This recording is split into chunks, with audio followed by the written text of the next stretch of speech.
Brilliance Audio presents At Home in Wishing Bridge by Ruth Logan Herne. Performed by Erin Bennett. Lay a hand on her, and you die. Thea Anastas had once heard an expression about blood running cold. Now she was living it in a run-down shack that brought back far too many terrible childhood memories. Goosebumps dotted the nurse practitioner's arms. An adrenaline rush pumped her heart into an angry rhythm. She wasn't sure if she should lock eyes with the aged dementia patient facing her with a knife or ignore her completely. But when the white-haired old woman slashed the air in a very convincing move, indecision was no longer an option. Focus on the old woman and the child. Disregard the squalor and smells and so many old buttons being pushed at once. Sage advice. She swallowed hard, gathered her courage, and held the deranged woman's gaze. "Are you her grandma? I'm from the doctor's office. We heard Shannon was sick, and we wanted to help." Calm voice, neutral tone, low key.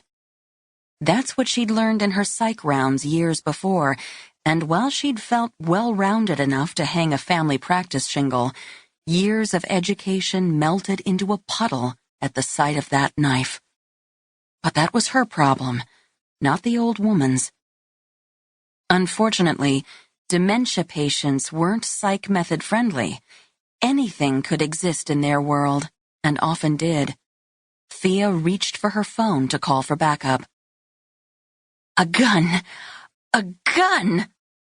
The old woman charged forward, then back, waving the knife. "I'll take us both to Jesus before I let you shoot her. Get back!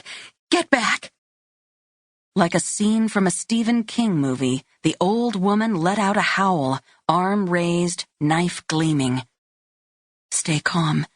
Don't look at the knife. Pay no attention to the knife." An impossible task when she'd met knives before in South Philly. Squalor, too. But that was a long time ago. She drew a breath through her nose to calm her racing pulse.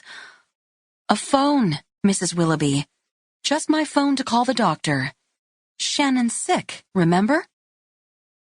For a few seconds, Thea thought she'd broken through the addled woman's haze, but the knife slashed once more.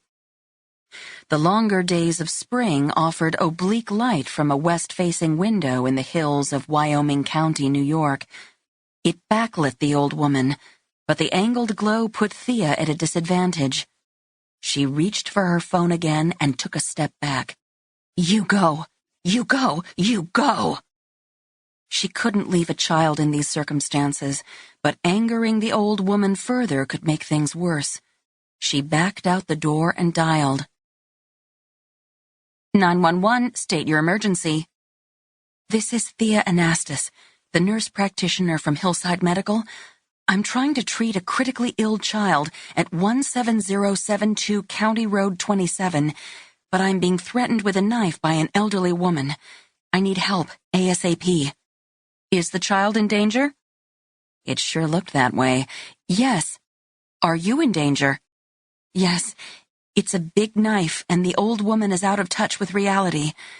We have a critical mental health situation compounding a grave medical condition for the child. Every minute counts. Wyoming County sheriffs are responding. Do you want to stay on the phone with me until they arrive on scene?" "I want to treat my patient and go home." She didn't give voice to the thought. She tried to peer through one of the windows, but the sun's glare made it impossible. "No, I'm going to try to talk her down. Again." She'd no sooner hung up the phone than it buzzed with a text from Darla, one of the Wishing Bridge EMTs manning the volunteer firehouse down in the village. "Try singing Amazing Grace. It's Dottie Willoughby's favorite." Nurse practitioner killed while singing hymns. The probable headline filled Thea's head as the rising voices of spring peepers serenaded the marsh surrounding the old cabin.